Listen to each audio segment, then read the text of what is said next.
Hai, welcome again. Kita akan lanjutkan coding series dari Menstack ini. Yang saat ini kita akan kerjakan itu adalah setup projectnya dan juga koneksi database. Oke, di sesi kedua ini nggak cuma setup project sebenarnya sama koneksi ke database, tapi kita akan instalasi package yang diperlukan dan juga kita akan konfigurasi routingnya. Jadi kita akan bikin dulu, walaupun masih kosong routingnya, kita config semua ya. Kalau gitu, langsung aja kita code. Oke, pertama-tama kita akan buat dulu projectnya. Silahkan masuk ke folder project kalian. Kita akan bikin spend tracker service.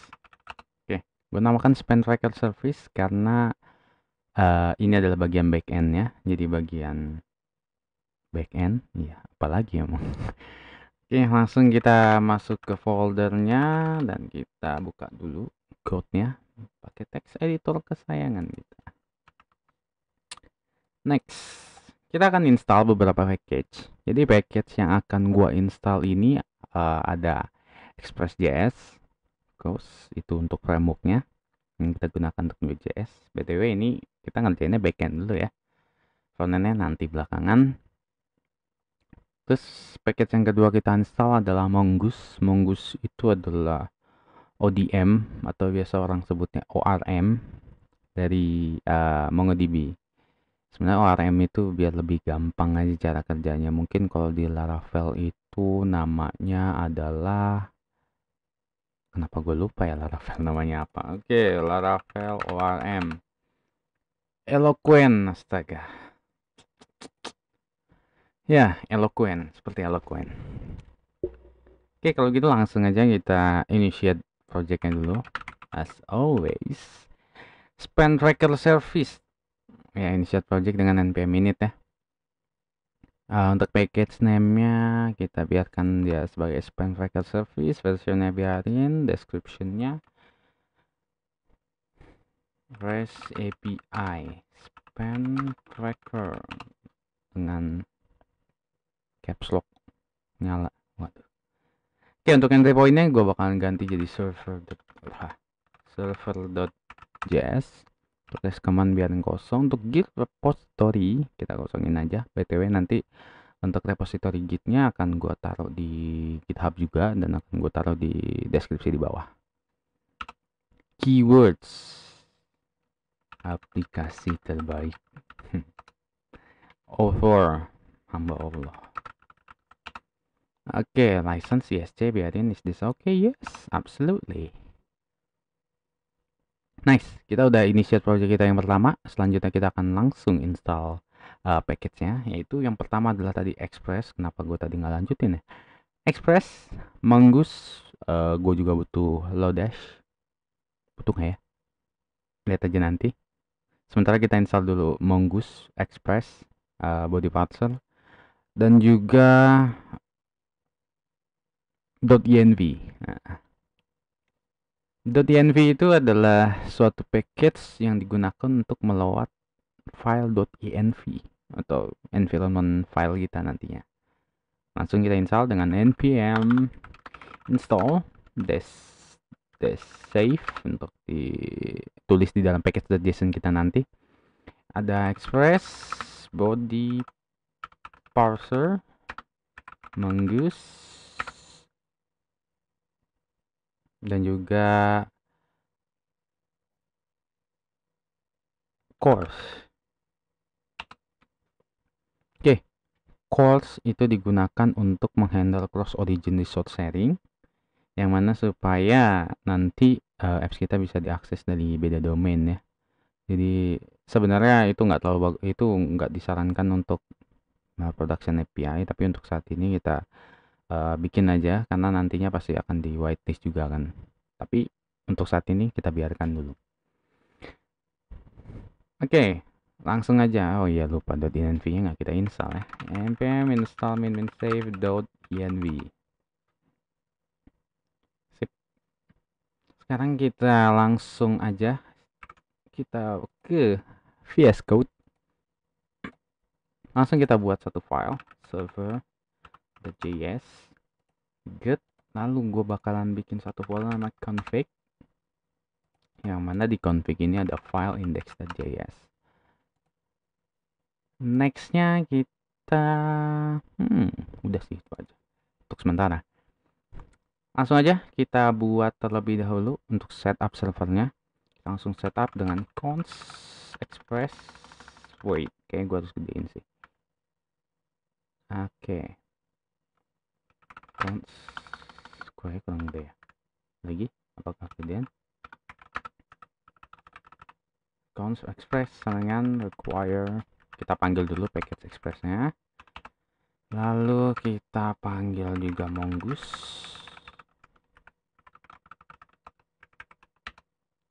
setelah itu kita panggil body parser,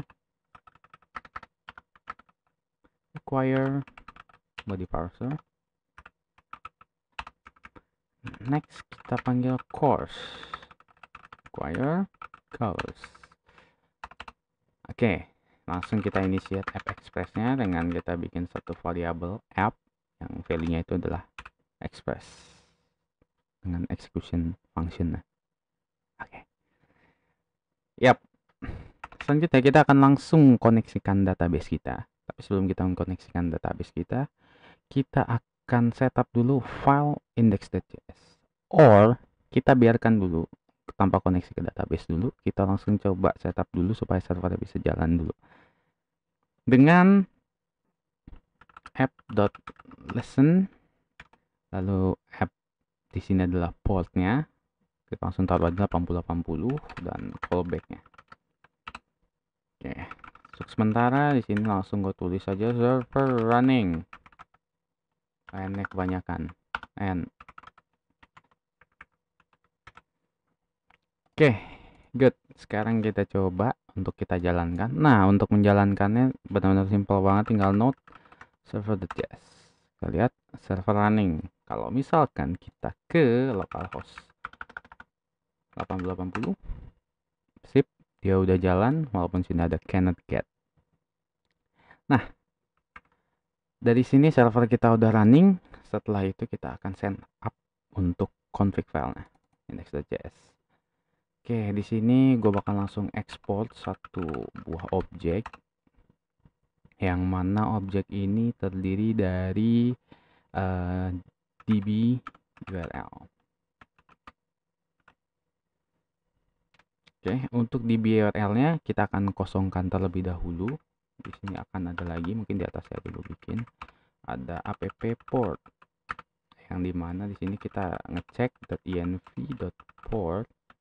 Jadi kalau misalkan nanti kita deploy di server dan sudah ada port yang kita setup, mungkin entah dari dari environment variable dari si server tersebut atau mungkin dari env docker, kita akan langsung binding di sini. Tapi kalau misalkan dia kosong, kita akan otomatis jalankan di 8080. Oke. Oke, nah untuk db URL-nya sama, kita akan bikin dulu di sini dia kita cek dulu untuk si env db URL-nya, yaitu mungkin kita kasih nama nanti app db URL, atau ini mungkin kita samain ya nama key-nya, atau mungkin nanti kita setup aja langsung nanti di sini secara manual kalau misalkan value ini nggak ke binding gitu. Oke. Lalu setelah itu app db username nanti kita akan isi di sini. Mungkin nanti kita namainnya itu meren stack. Oke. Lalu untuk app db passwordnya pwd aja, meren stack 134. Ya, password yang sangat kuat sekali. Oke, untuk sementara kita definisikan seperti ini dulu untuk port dari server, lalu URL dari database-nya, username dan juga pwd. Oh, satu lagi, app dbname, jadi nama database-nya mungkin kita namakan span tracker. Sip. Or lupa. Jangan lupa di sini kita juga harus bikin dia mencari di env supaya nanti config-nya dari env file aja atau nanti env mungkin kalau misalkan kita deploy ke Docker. Oke, kita ulangi dengan db. Misalkan ini taruh di username. Oke, yang ini jadi pwd, yang ini jadi name. Sip. Lalu kita bikin satu file namanya adalah .env. Nah, disinilah tempat kita taruh value-nya. Oke, jadi dari sini itu sebenarnya yang dicari value-nya pertama itu dari env ini. Kalau memang dia kosong, callback-nya itu di sini. Jadi misalkan memang nggak ada value-nya yang dicari, dia akan secara default bakalan ngeset nilai ini. Nah, untuk di URL-nya masih kita kosongin ya. Oke, itu untuk jaga-jaga aja sih sebenarnya. Tapi memang harusnya sih dari env semua ya, nggak di-expose kayak gini. Oke, namanya belajar ya kita harus dari nol. Langsung aja kita bikin di sini, kita copy paste aja sebenarnya. Portnya 80, fdb URL-nya masih kosong dulu. Lalu ada fdb username kok di situ gue taruh. Nah, ini adalah dari value yang sini. Oke, lanjut lagi. Kita ambil fdb pwd-nya dari sini. Nah, tadi kalau nggak salah passwordnya menstack 1234 kelebihan. Oke. Lalu ada fdb name. Namanya adalah spend tracker. Oke. Udah selesai. Langsung kita ke MongoDB Atlas dulu untuk ngambil URL dari database-nya. Oke, di sini ada connect. Kita akan connectin dulu. Lalu untuk yang pertama-tama di sini kita harus menambahkan connection IP address. Di sini kita bisa menambahkan IP kita supaya akses ke database-nya itu bisa diakses oleh IP kita doang. Atau kita bisa allow untuk semua IP bisa mengakses database kita. Gitu. Untuk sementara waktu itu gua pakai allow access saja dari sini untuk semuanya. Oke, setelah itu kita akan bikin username-nya menstack. Dan untuk passwordnya adalah menstack 2021. Kita cek. Oke. Kita create database usernya. Sip. Kita sudah meng-create database usernya, lalu kita langsung choose connection method. Di sini kita pilih yang connect to application. Nah, ini adalah URL dari si database kita. Nah, ininya kita ambil aja semuanya. Oke. Untuk versinya sebenarnya kayaknya sih sama aja. Waktu itu soalnya gue pilih pakai Golang juga kayaknya sebenarnya mirip-mirip sih tuh. So jadi di sini kalau emang kalian pakai Node.js pilih aja yang Node.js, sebenarnya harusnya nggak ada beda sih ya. Pilih yang 3,6 atau letter. Nah, setelah kita udah dapat, kita taruh di sini. Oke, tetapi yang kita akan ambil itu sebenarnya hanya si apa namanya URL-nya aja. Kok gue bingung. Untuk ininya nggak gue ambil, jadi gue akan taruh di sini. Bebas cluster bla bla bla bla bla .net. Nah, untuk db-nya nanti gue namain spend tracker. Oke, kalau gitu ini kita ambil dulu juga.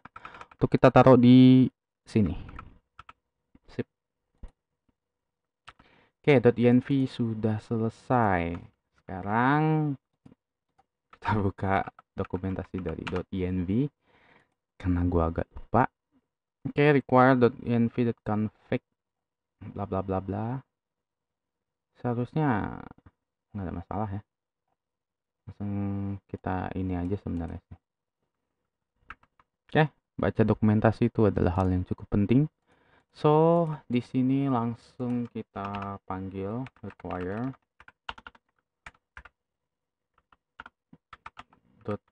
.env.config. Oke. Setelah itu baru kita panggil si config kita. Ini kita taruh atas aja kali ya, supaya dia juga kepanggil. Kita taruh di sini. itu kita require, lalu kita panggil config kita require tadi supaya kita bisa langsung panggilnya via file objek ini. Oke, nice. Mungkin config-nya gue bikin huruf gede, agak gede di sini. Nah, kita akan coba dulu tes dengan kita set config.appport. Nah, lalu di sini kita kasih tahu juga bahwa dia ini running di port sekian. On port. Kita pakai JavaScript. Apalah namanya. Oke, langsung aja kita panggil untuk portnya di sini adalah config.appport. Sip. Kita akan coba jalankan ulang apakah berhasil. Not server.js. Oke, server running on port 8080. Sip. Nah, setelah ini selesai, tadi kan kita repot banget ya, kita harus nge-restart server tiap kita melakukan perubahan. Makanya itu kita perlu banget untuk install yang namanya package nodemon. Jadi kita akan install di sini min global. Jadi kita akan install si nodemon ini nggak cuma di project ini aja, tetapi kita akan install dia global supaya bisa dipakai di seluruh sistem kita. Jadi dia terinstall di sistem. Jadi kita akan installnya as flag global atau -g. Kita namakan, nama package adalah nodemon. Oke. Kelupaan, saya harus pakai sudo min-g nodemon. Yap, jadi kalau misalkan mau install global itu kita perlu akses admin untuk di Linux maupun di macOS. Kalau Windows sih setahu gue enggak ya. Nah, setelah itu kita langsung jalanin aja nodemon, cukup kayak gini aja. Karena di sini kita akan menjalankan langsung dari server.js. Bisa dilihat di sini ada error, kayaknya di sini gue typo ya, nya ada 2 gitu loh. Jadi cannot find. Nah, kalau error kayak gini kita harus cek nama file server kita udah benar. Kita lihat di package.json. Nah, disinilah letak permasalahannya. Oke, jadi ketika misalkan kita pakai nodemon, dia akan langsung ngebinding dari si objek package.json yang namanya main ini sebagai entry point-nya dia. Harusnya sih di sini dia udah reload ya, tetapi dia tidak reload, so kita langsung nodemon lagi. Nah, karena yang kita ubah adalah package.json, makanya dia nggak ke reload dengan benar gitu. Ininya walaupun kita ubah, walaupun dia nge-reload, tapi dia nggak ngebaca karena file ini memang masih belum keubah bagi dia gitu. Oke, cukup dari sana. Server sudah running on port 8080. Oke, setelah itu kita akan koneksi ke database. Kita bikin komentar di sini, koneksi ke database. Langsung kita mongoose.connect. Kita masukkan di sini URL-nya. Kita pakai template literal. Oke. Bentar, gue buka dulu lagi di sini sebagai cheat sheet-nya. Ada MongoDB SRV. Hold a second, oke. Kita MongoDB SRV. Di sini adalah username, berarti kita tinggal masukkan config. Nah, kenapa kita bikin config tuh supaya kayak gini sih, supaya enak gitu. Tinggal panggil variabel kumpulan dari config-nya, langsung kita binding berdasarkan key dari objek tersebut gitu loh. Kalau misalkan kita pakai tembak di env doang kan kita harus proses .env gitu kan. Oke, ini bukan port tetapi ini adalah db username. Oke, lalu kita titik 2 untuk kita taruh config.app port di add, kita nambahin lagi template literal untuk config.app db-url. Oke, mungkin ya gue hilangin dulu. Lalu kita slash database-nya. Nah, untuk database-nya di sini kita namakan tadi config juga .app dbname. Oke, good. Terus seperti tadi kita harus tambahkan rewrite sini ya. Sip.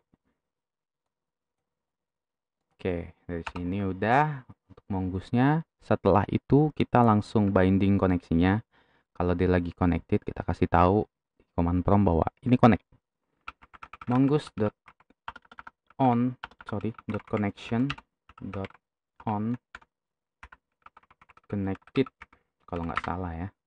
Lalu kita kasih sebuah callback.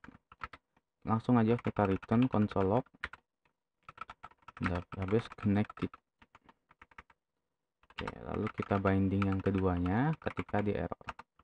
On error, kita return errornya, lalu kita langsung tampilin aja mentah-mentah untuk console lognya.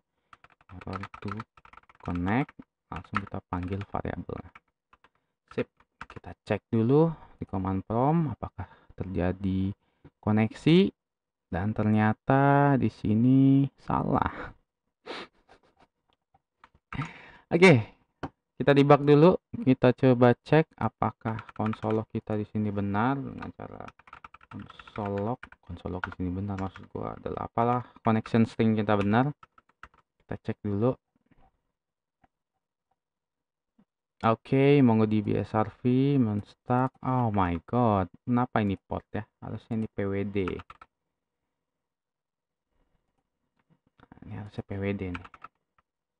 Ini gua clear dulu sementara. Oke, biar nggak terlalu banyak. Oke, di sini masih ada satu error yang terjadi. Kenapa? Di sini undefined.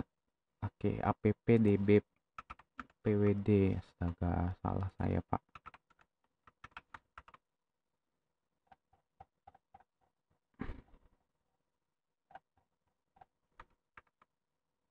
Oke, apakah sudah benar? Kita coba pastikan dulu ya di file config tadi. appdb pwd appdb username. Sip. Seharusnya sudah benar ya, tapi masih error juga, nggak apa-apa. Kita cek terlebih dahulu di sini untuk usernya benar, lalu IP-nya benar, dan di sini ada tanda tanya. Berarti seharusnya kita nggak perlu pakai tanda tanya. Oh, di sini ada dua, tentu saja. Oke, seharusnya di sini kita sudah bisa terkoneksi, tetapi belum juga. Astaga. Tadi ketika gue mau config dan koneksi ke database ada error, nggak apa-apa, error itu bagus. Oke, errornya itu adalah gue kena bad authentication violate. Gue nggak tahu kenapa dia bisa bilang authentication violate. Padahal tadi password dan username yang gue masukin itu udah benar. Bahkan gue tadi juga coba untuk ngeubah password dari si akun username Monstack ini dengan password yang sama. Gue copy dari config file gue tadi yang ada di sini. Dan ternyata itu juga sama, masih tetap error. Dan setelah gue coba untuk bikin namanya user baru, itu gue coba bikin user baru pun akhirnya dia bisa connect dengan password yang sangat-sangat gampang sekali, yaitu seperti ini passwordnya. Nah, oke, passwordnya seperti ini dan dia mau connect nih. Gue nggak tahu sih kenapa itu bisa dibilang salah gitu passwordnya. Tadi pun juga gue coba pakai MongoDB Kompas pun juga dia tetap nggak bisa connect dengan akun yang username sebelumnya gitu. Tapi ini udah berhasil. Kalau misalkan kalian mengalami kayak gini juga, mungkin dicoba bikin username baru aja terus dihapus yang user yang tadi gitu. Oke, untuk env-nya udah gue ubah. Untuk callback-nya akan gue ubah juga sini karena masih menggunakan kredensial yang lama. Oke, kita pastikan dia tertulis database connected. Untuk warning seperti ini nggak apa-apa, nggak masalah karena kita nggak nentuin seperti timeout untuk koneksi ke database-nya gitu. Cuman untuk saat ini tidak apa-apa. Oke, langsung kita lanjut. Database sudah terkoneksi, dia udah terkoneksi dengan ke database pada saat dia connected. Dan tadi juga kita udah melihat ada errornya ya. Kalau misalkan kita gagal gitu. Dan di sini udah cukup jelas banget sih untuk errornya itu seperti apa. Selanjutnya, Setelah kita koneksi database, kita langsung konfigurasi untuk beberapa package yang akan kita gunakan seperti body parser maupun juga course. Oke, langsung kita gunakan variable app dari yang kita buat tadi. Kita gunakan use. Simple itu kita langsung panggil si course. Nah, untuk course ini kita panggilnya cukup mudah untuk package course ini ya. Tinggal seperti ini aja, yang 4 titik koma. Walaupun di JavaScript sudah tidak apa-apa tidak menggunakan titik koma, tapi saya sebagai developer yang sudah terbiasa titik koma tidak bisa tertinggalkan hal-hal seperti itu. Oke, selanjutnya kita akan config body parsernya. Tapi gue baru kelupaan bahwa body parser ini sebenarnya udah deprecated ya. Jadi udah nggak perlu digunain lagi di Express versi 4 karena dari Express pun sudah menyediakan gitu loh. Jadi kita udah nggak perlu lagi namanya pakai body parser. Jadi langsung aja kita hapus dulu. Nanti juga kita sekalian hapus dari package.json biar dia nggak nggak pakai lagi.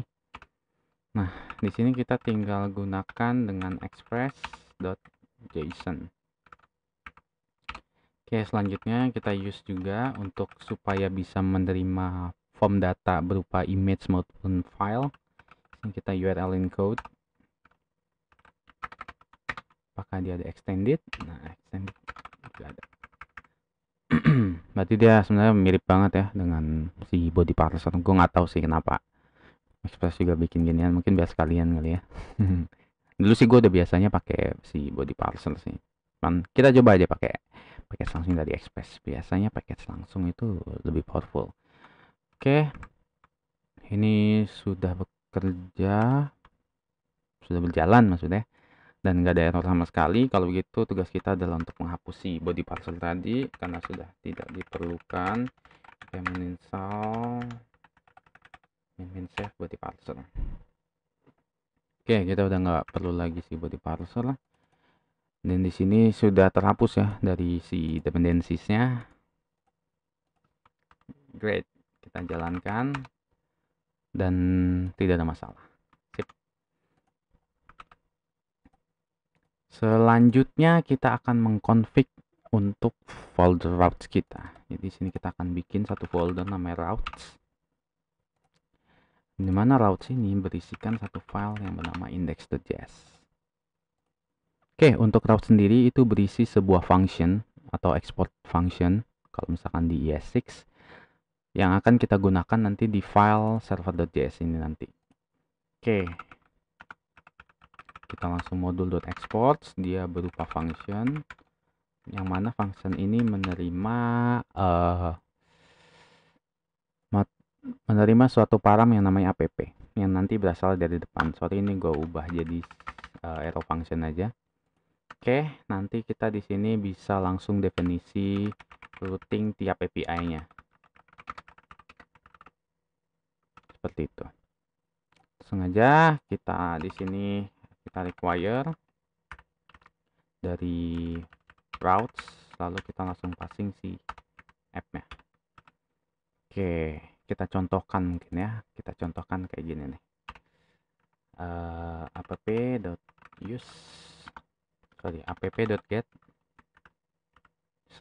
/ok, terus kita request respond,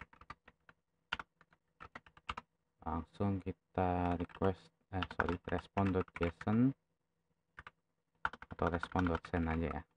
Langsung kita send string. Oke, langsung aja kita jalankan. Kita coba localhost